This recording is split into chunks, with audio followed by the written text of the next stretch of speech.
Chers téléspectateurs, nous vous saluons tous au nom du Seigneur et Sauveur Jésus-Christ. Je sais que vous êtes tellement nombreux en train de suivre cette émission, 30 minutes avec les typologues.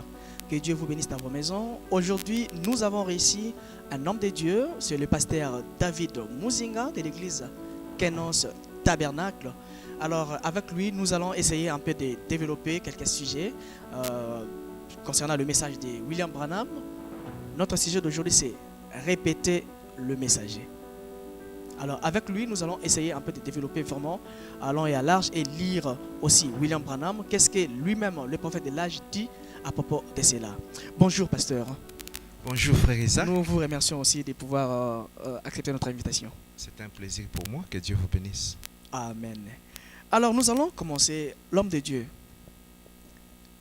Aujourd'hui, quand nous marchons dans des rues, dans des avenues, partout dans le monde, on nous parle du message. On attend toujours les gens parlent du message. Le message de William Branham, le message dit, le message. Alors, qu'est-ce que le message de William Branham? Voilà, merci. Merci pour la question. Le message a une très grande définition. Le message, c'est la parole. Le message, c'est Dieu. Le message, c'est tout ce que nous pouvons définir. Mais je vais reprendre une ligne de définition qui va m'aider à donner une petite idée. D'abord, définir un message. Qu'est-ce qu'un message? Le message est défini comme étant une information importante qui est adressée à une catégorie de gens qui sont concernés dans le but de les amener à prendre des actions ou bien des dispositions, des précautions qui sont nécessaires. Ça, c'est d'abord un message d'abord. Et ce message doit avoir certaines qualités. Il doit être fiable, il doit être confirmé et il doit être clair. Ça, ce sont les qualités d'un message. Concernant le message du temps de la fin, que les gens entendent souvent, c'est quoi? Le message du temps de la fin, c'est la nouvelle, c'est une information importante qui vient de Dieu et qui est adressée aux élus de Dieu au travers d'un message, au travers d'un messager dans un âge donné, afin de transmettre à ces peuples la connaissance de la promesse de Dieu qui concerne leur âge pour que ces peuples prennent les dispositions nécessaires.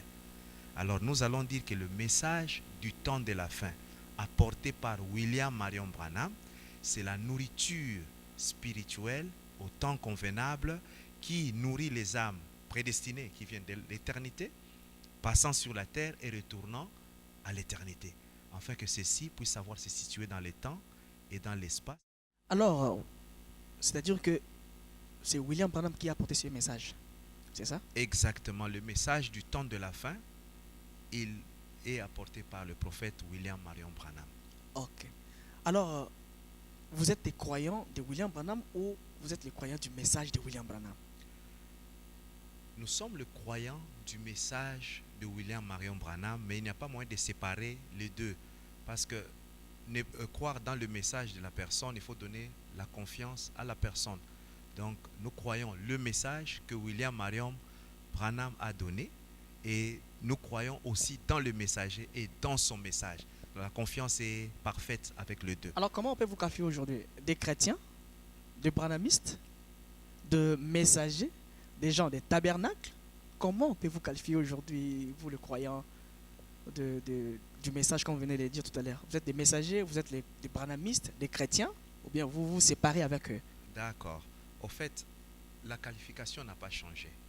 Comme je dis, nous croyons au message apporté par le prophète William Marion Branham. Et selon la Bible, quand nous lisons, nous pouvons prendre dans Actes des Apôtres, au chapitre 11, je vais lire le verset 21. Je pense avoir 2 références ou bien 3 pour un peu asseoir cette histoire d'identification. Qui sont ces gens ici qui se promènent en disant qu'ils croient au message de William Marion Branham? Qui sont-ils? Effectivement, dans la Bible, Actes des Apôtres, au chapitre 11, le verset 26 nous dit ce qui suit. Et l'ayant trouvé, je pense que c'est Actes des Apôtres, Acte 11, 26. L'ayant trouvé, il amena à Antioche. Pendant toute une année, ils se réunirent aux assemblées de l'Église et ils enseignèrent beaucoup de personnes. Ce fut à Antioche que pour la première fois, les disciples furent appelés chrétiens. Donc, en fait, c'était une référence. L'appellation aujourd'hui doit toujours avoir une référence. C'est à Antioche qu'on s'est référé à certaines personnes comme de chrétiens. Il s'agissait d'une référence. Et quelle est cette référence? Qu'est-ce que cette référence a donné? Cette référence était une identification aussi. Donc dans l'appellation, il y a une référence, il y a une identification, il y a une promesse, il y a aussi un héritage. Acte 11, 26 nous parle d'abord de la référence. Acte 26, 28 nous parle de l'identification. Alors, Acte 26, 28 nous dit ce qui suit. Donc en Acte 26, là où nous avons pointé, 26, 28, parlant de l'identité, vous allez trouver que Paul, parlant au roi, il dit ceci. Je vais lire là rapidement. Et Agrippa dit à Paul, tu vas bientôt me persuader de devenir chrétien. Donc, les chrétiens étaient identifiés. C'était une identité qu'ils portaient avec eux. Et en Hébreu, chapitre 11, 26, parlant rapidement de la promesse, ces quatre choses vont avec ce qu'on appelle l'appellation. En Hébreu 11, 26, nous trouvons une chose ici. On nous dit là, rapidement, 11, 26, c'est Moïse qui regardait par la fenêtre, il regarda l'opprobre de Christ comme étant une richesse plus grande que le trésor de l'Égypte, car il avait les yeux fixés sur la rémunération. Ici, il s'agit d'une promesse qui existait déjà dans la Bible sur cette appellation-là. Moïse regarda l'opprobre de Christ. L'identification chrétienne, ça veut dire comme Christ. Et Moïse, dans la Bible, avant même que Christ ne vienne apparaître sous la forme de Jésus à Galilée, Moïse avait déjà vu cette promesse-là du nom. C'est pourquoi il regarda ce nom-là, l'opprobre de Christ, comme une grande richesse. Donc Moïse était un chrétien, alors qu'il n'y avait même pas le christianisme établi. Pourquoi? Parce que c'était une identification, une référence et une promesse déjà cachée.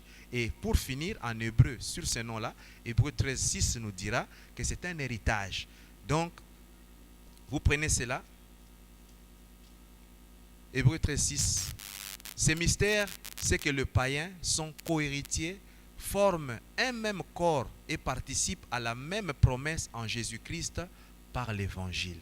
Donc, l'appellation, c'est chrétien. Chrétien croyant à la parole de Dieu, la promesse de notre âge qui est le message du temps de la fin. Et l'appellation n'a pas changé. Parce que dans cette appellation, il y a une référence, il y a une identité, il y a une promesse et il y a un héritage. Nous sommes héritiers de quelque chose qu'on ne va pas changer au fur et à mesure. Peu importe, même si vous êtes des croyants du message aujourd'hui, mais vous restez toujours des chrétiens. Nous sommes des chrétiens qui croient à la parole de Dieu accomplie dans ce jour qui est le message du temps de la fin. C'est l'ambiance, ça commence très bien avec le pasteur David Muzinga de l'église Kenos Tabernacle. J'insiste, Kenos Tabernacle. Si vous voulez réellement venir voir le pasteur David Muzinga ou encore visiter l'église Kenos Tabernacle, écrivez-nous sur notre email qui va passer juste là. Et aussi, appelez-nous sur notre numéro qui est là. Nous allons vous conduire jusqu'à Kenos Tabernacle pour voir les pasteurs David Muzinga. Alors, nous continuons toujours avec notre sujet d'aujourd'hui sur répéter ce que William Branham dit. Révérend, vous croyez qu'aujourd'hui, vous étant un homme de Dieu, vous répétez réellement ce que William Branham dit? Voilà. Dire que je crois réellement que je répète ce que William Branham a dit, ça peut être trop prétentieux, mais c'est ce que le message nous recommande de faire. Donc nous devons faire un effort de ne dire que ce que le prophète a dit. Parce que lui-même il dit, répétez ce qu'ils disent les bandes et des brochures. Exactement. Donc alors, c'est ça. Aujourd'hui, est-ce que les pasteurs du message répètent réellement ce que votre prophète William Branham a dit ou vous modifiez avant de donner à vos enfants? Modifier, c'est ce qui est interdit.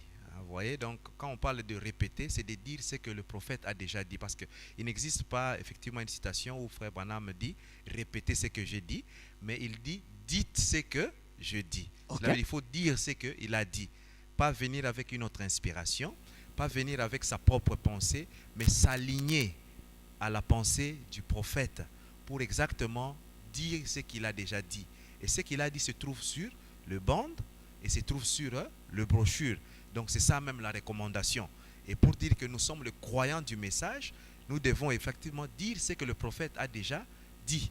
Ne pas amener autre chose qui ne peut pas être vérifié ou bien qui ne peut pas être éprouvé comme provenant du prophète ou bien qui peut être démontré qu'il a été dit dans le prophète quelque part. C'est-à-dire que William Branham n'a pas dit de répéter, mais il a dit plutôt que dis simplement ce que j'ai dit. Exactement. Donc, vous ne trouverez pas une citation qui dit répétez. Il a dit dites seulement ce que j'ai dit. Donc les gens qui disent que répétons, donc c'est-à-dire qu'ils sont en erreur. Ah non, ils ne sont pas en erreur, mais c'est une translation, c'est une traduction parce que Branham Soit ils a ont prêché. mal compris William Branham. Non, ils n'ont même pas mal compris. C'est juste passage de l'anglais au français. Vous voyez, le français semble avoir plusieurs mots qu'il peut placer sur plusieurs synonymes, vous voyez. Mais exactement, quand on traduit fidèlement, Branham n'a pas dit repeat what I said, il a seulement dit say what I say. Vous voyez un peu, la nuance est là. Alors, peut-être quand on va en français, on généralise ça. Mais quand nous voulons aller dans les détails pour dire exactement ce que le prophète a dit, il a dit dites ce que je dis. Et dites seulement ce que je dis parce que je répondrai de cela. Parce qu'aujourd'hui, on voit même des mariages qui sont bénis par les prophètes lui-même. Quand on parle de ça, on voit que on vient du haut de la chair, on balance simplement une bande, la voix du prophète. Aujourd'hui, ça épate le monde. Les pasteurs, les Éphésiens 4 n'ont pas le droit de prêcher, simplement de répéter ce que William Branham a dit. C'est ce qui est difficile aujourd'hui, de voir cela. C'est-à-dire que si quand on parle de répéter, vous venez, on dit par exemple que aujourd'hui nous allons répéter l'une des prédications de William Branham, par exemple, on prend comme l'identification. Vous commencez et vous arrivez quelque part, vous arrêtez pour continuer la fois dernière. Mais aujourd'hui, on voit des prédicateurs, ils viennent avec des sujets, leurs propres sujets, et ils viennent avec ça, ils bombardent et ils prennent les citations de William Branham pour coller à ça. Qu'est-ce que vous en dites par rapport à ça? Ils ont raison ou ils ont tort par rapport à ça? Voilà, merci bien. Alors, dans cette histoire de dire ce que le messager a dit ou bien le band ont dit, c'est très important de faire cette nuance-là, comme on avait dit. Alors, le prédicateur, qui sont-ils? Parce qu'il y a aussi une chose à comprendre. D'abord, selon William Marion Branham lui-même. William Marion Branham n'a jamais interdit aux gens de prêcher la parole. Surtout ce message. Il a encouragé plutôt les gens à faire quoi? À répandre ces messages au plus loin possible par tous les moyens, donc utilisant les enregistrements, utilisant les prédications. Alors, quand les prédicateurs viennent, qui sont-ils ces prédicateurs? Ces prédicateurs sont ces gens qui prennent ces messages qui ont été emmagasinés. Vous vous souvenez, j'étais en train de faire passer, parce qu'il y a des citations qu'on peut lire, mais peut-être on pourra le lire ou bien donner ça après. Alors, ces messages, la vision que Branham a eue, c'était d'emmagasiner la nourriture, de mettre la nourriture dans le stockage, dans le dépôt. Et vous allez voir qu'il a dit, j'ai mis des carottes, j'ai commandé des choux, j'ai commandé des légumes frais que j'ai mis dans le stockage. Alors quand cela a été stocké, c'était pour que quand le peuple viendra, ça sera le temps de manger, qu'il puisse prendre de la nourriture qui a été stockée pour le servir. Mais maintenant, les prédicateurs sont qui? Les prédicateurs sont ces serviteurs-là qui prennent la nourriture qui était dans le stockage, dans le dépôt, et qui veulent servir ça au peuple. Ces prédicateurs-là ne doivent pas aller chercher l'autre nourriture dans leur propre shop à eux. Ils prennent seulement ce qui est emmagasiné déjà, emmagasiné, et ils vont servir. Mais comment servir cela? Branham a emmagasiné des choux, des carottes, des oignons, des tomates, des choses qui sont vraiment frais. La nourriture spirituelle au temps convenable.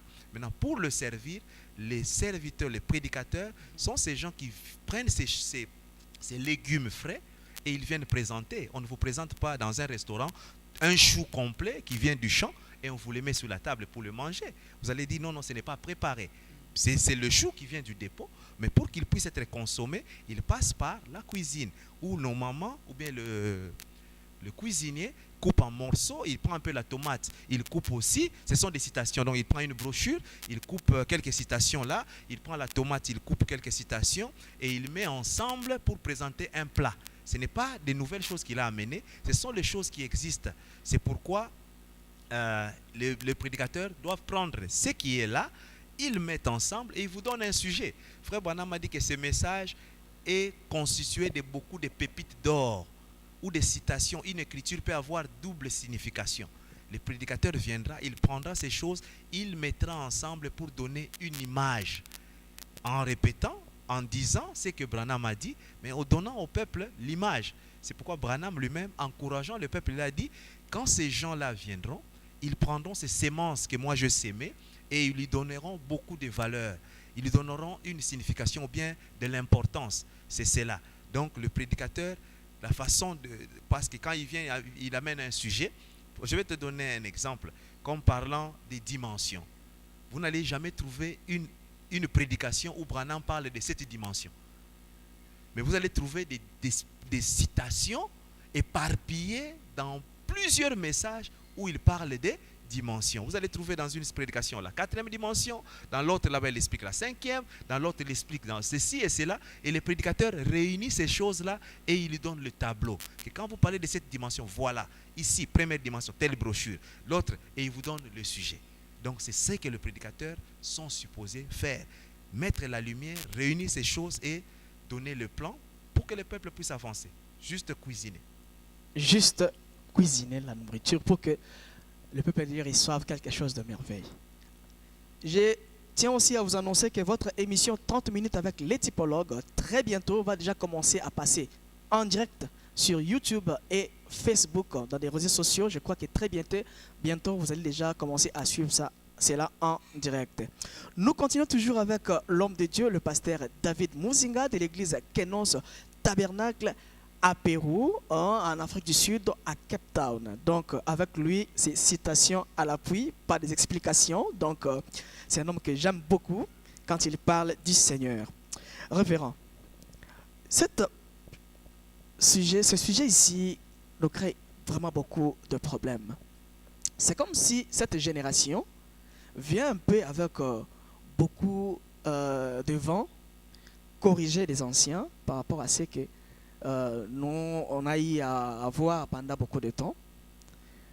Les jeunes nous disent aujourd'hui que les temps des églises sont passés. Les temps des Éphésiens 4 sont passés.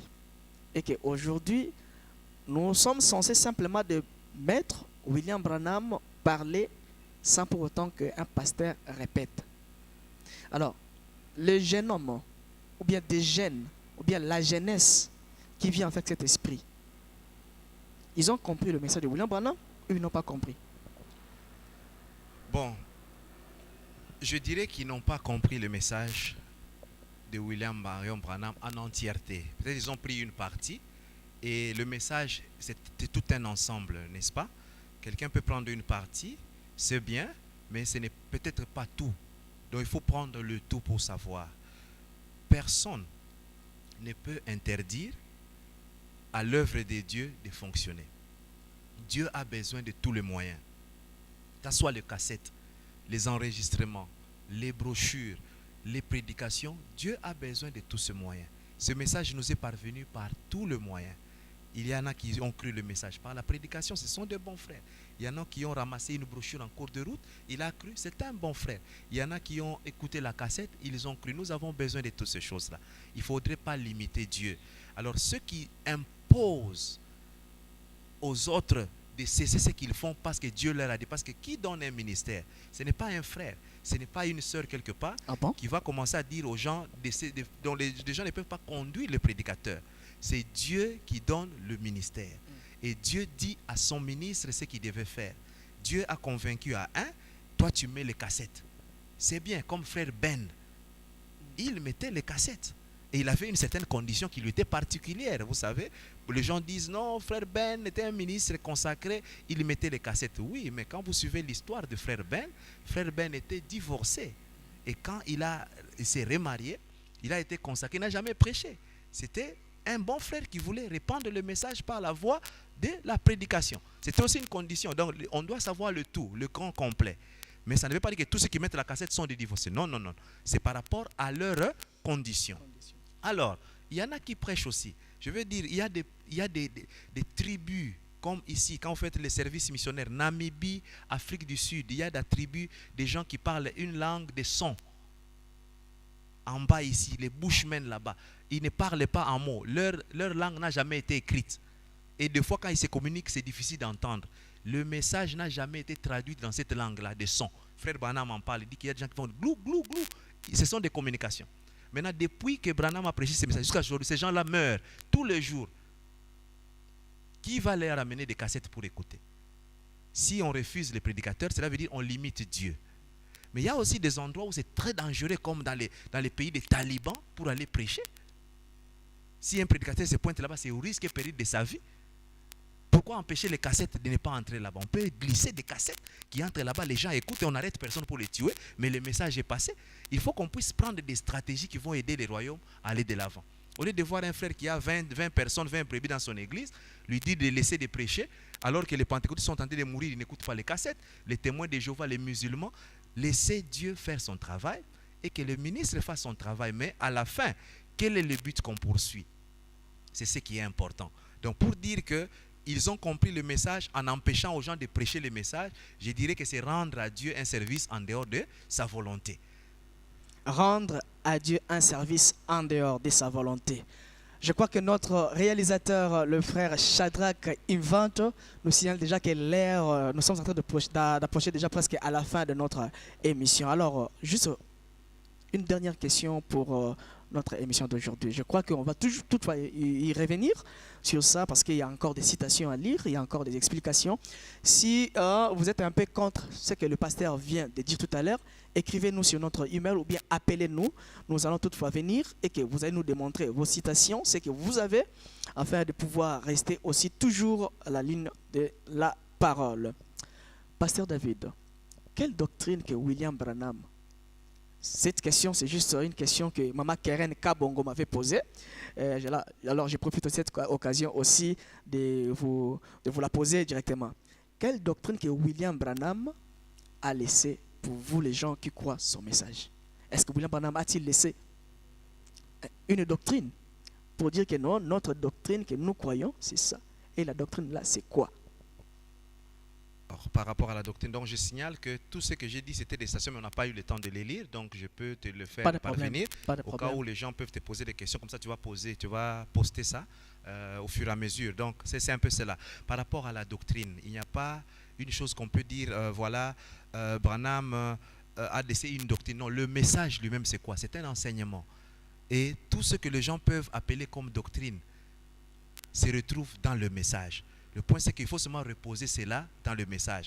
La plus grande chose nécessaire que Branham a dit, il a dit que rester dans la parole. Pourquoi? Parce que tout se trouve dans la parole. Et aujourd'hui, beaucoup de gens peut-être définissent des doctrines diverses, à ceci, à ceci. Ce sont les noms que les gens donnent. Mais vous allez trouver que ça se trouve toujours dans le message. Donc notre doctrine, c'est le message de William Marion Branham. Et tout ce que nous définissons se trouve à l'intérieur. Maintenant, quand nous prenons un sujet dans ce message-là, peut-être les gens en font une doctrine. C'est pourquoi il faut maintenant dire ce que Branham a dit et appuyer 100% avec d'autres citations pour donner une image claire et complète par rapport à ces sujets-là qu'on appellera une doctrine. Parce que quand vous parlez des tonnerres, aujourd'hui c'est devenu une doctrine. Mais Branham n'a jamais prêché une prédication doctrine 7 tonnerres. Non, non, non. Ou bien quoi c'est ça? Non, non, il en a parlé. Maintenant, quand nous comprenons, parce que qui sont les prédicateurs? Les prédicateurs sont les explorateurs qui entrent comme dans la pyramide et ils découvrent des choses, ils amènent. Alors quand ils amènent un sujet et qu'ils en font une doctrine, ils doivent développer et appuyer cela avec autant d'écriture pour donner une image claire, afin qu'il n'y ait pas de contradiction au début, ni à la fin, ni au milieu. C'est cela. Donc le message, c'est la parole complète et tout est à l'intérieur. Dans l'intérieur. Alors, avec ces mots que nous allons mettre vraiment un point final dans cette émission, dans notre émission d'aujourd'hui. Alors, je profite comme le mois de mars. Donc, très bientôt déjà, on va déjà tomber dans le mois de mars. Je profite juste pour saluer le maman. Aujourd'hui, juste le maman. J'ai dit shalom à maman Patience Muzinga. J'ai dit shalom à maman Keren Kabongo. J'ai dit shalom à maman Nicole Mafuta. Shalom à maman Godet, ainsi que tous les mamans de l'église Kenos Tabernacle, ainsi que tout le sang de l'église Kenos Tabernacle. Je vous salue tous au nom du Seigneur Jésus-Christ. À très bientôt.